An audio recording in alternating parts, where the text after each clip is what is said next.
আসসালামু আলাইকুম। আশা করছি সবাই ভালো আছেন। ট্যালেন্ট পুল চ্যানেলের পক্ষ থেকে সবাইকে স্বাগতম। প্রথম শ্রেণী থেকে পঞ্চম শ্রেণী পর্যন্ত সকল বিষয়ে সকল নমুনা প্রশ্ন পাওয়ার জন্য চ্যানেলটিকে সাবস্ক্রাইব করে পাশে থাকবেন। আজকে আমরা আলোচনা করব তৃতীয় প্রান্তিক মূল্যায়ন বা বার্ষিক পরীক্ষা 2024 এর চতুর্থ শ্রেণীর বাংলা বিষয়ের একটি নমুনা প্রশ্ন নিয়ে। তাহলে দেখো, তোমাদের পরীক্ষা হবে সময় 2 ঘন্টা 30 মিনিট, পূর্ণমান 100 অর্থাৎ 100 নম্বরের পরীক্ষা হবে। এক দাগে আসবে কবির নাম সহ, এখানে যে কোনো একটি মানে তোমার তৃতীয় প্রান্তিকে বা বার্ষিক পরীক্ষার সিলেবাসে যে কয়টি কবিতা আছে তার থেকে একটি কবিতা আসবে। আমি দেখো এখানে দিয়েছি কবির নাম সহ মা কবিতার প্রথম 8 লাইন মুখস্থ লিখো।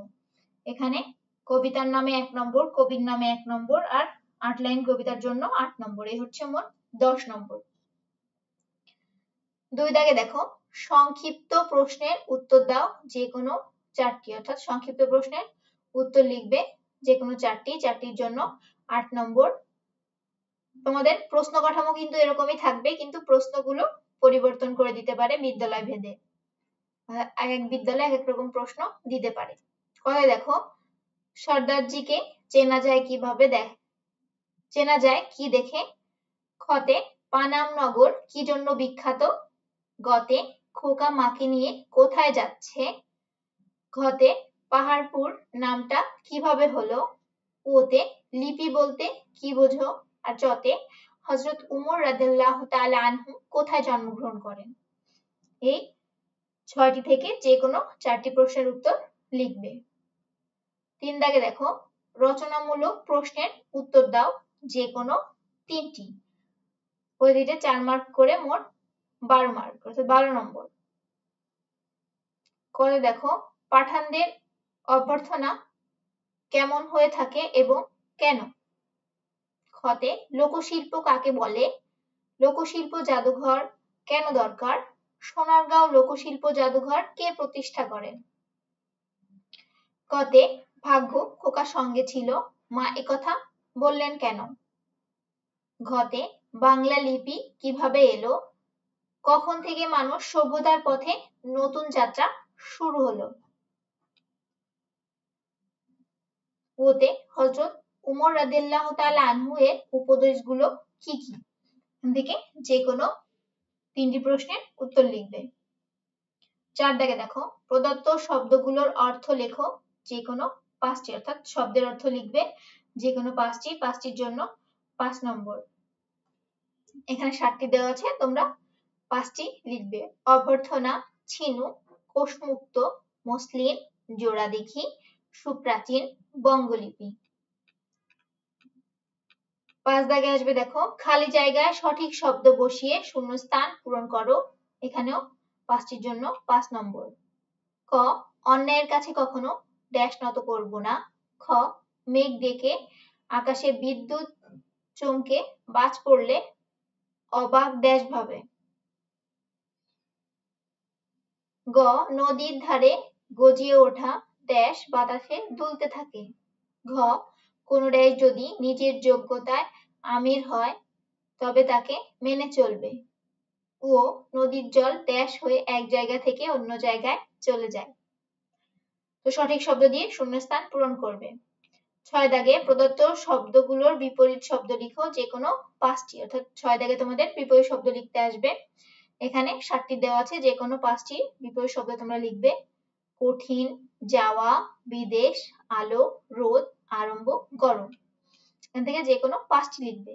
7 দাগে আসবে প্রদত্ত শব্দগুলোর সমর্থক শব্দ লিখো যে কোনো 5টির জন্য 5 নম্বর।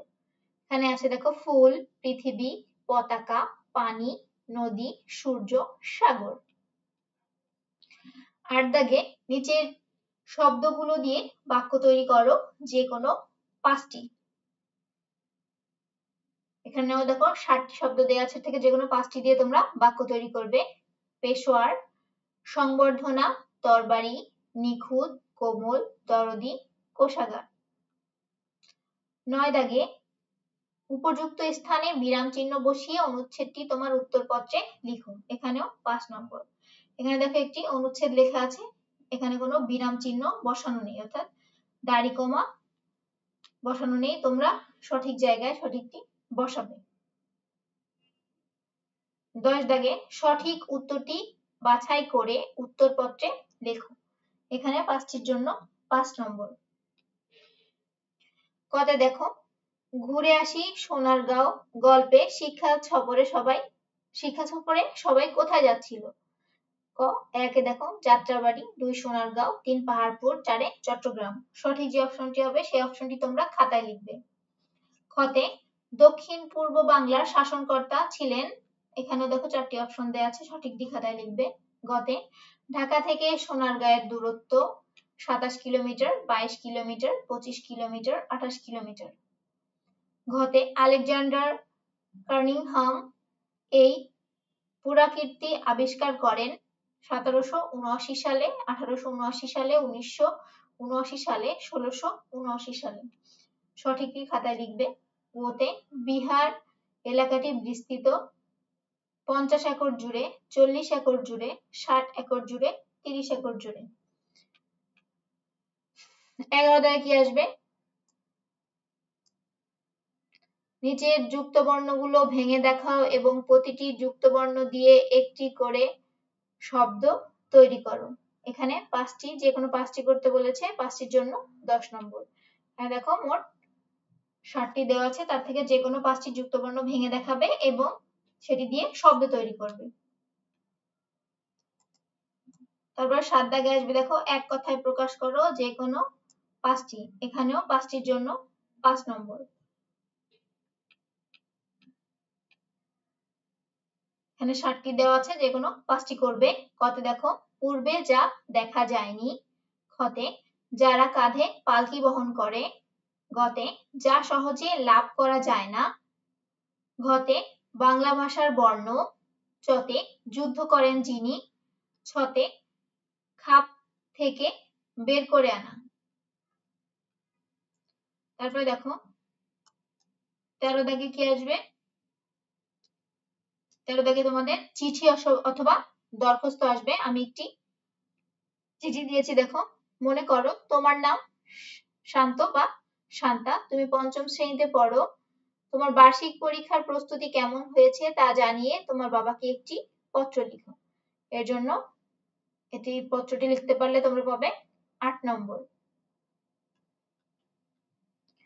14 দাগে যে কোনো একটি বিষয়ের উপর 100 যে কোনো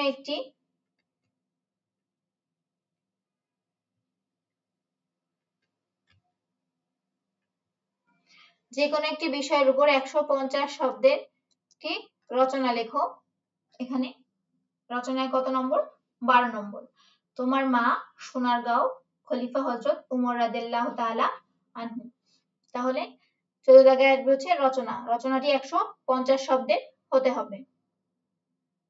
তো আমি যে প্রশ্ন কাঠামো দিয়েছি, তোমাদের প্রশ্ন কাঠামো এরকমই থাকবে, কিন্তু পরীক্ষার কাঠামোর ভিতরে যে প্রশ্নগুলো সেগুলো বিদ্যালয় ভিত্তিক বা জেলা ভিত্তিক আলাদা হতে পারে। এই নমুনা প্রশ্নের উপর তোমরা বাড়িতে পরীক্ষা দিবে, তাহলে তোমরা তোমাদের কোথায় দুর্বলতা আছে সেটা তোমরা ধরতে পারবে এবং আরো ভালো করে প্রস্তুতি নিতে পারবে পরীক্ষার জন্য। এরকম আরো ভিডিও পেতে চ্যানেলটিকে সাবস্ক্রাইব করে পাশে থাকবে। আর কারো কোনো বিষয়ে কিছু জানার থাকলে অবশ্যই কমেন্ট করে জানাবে।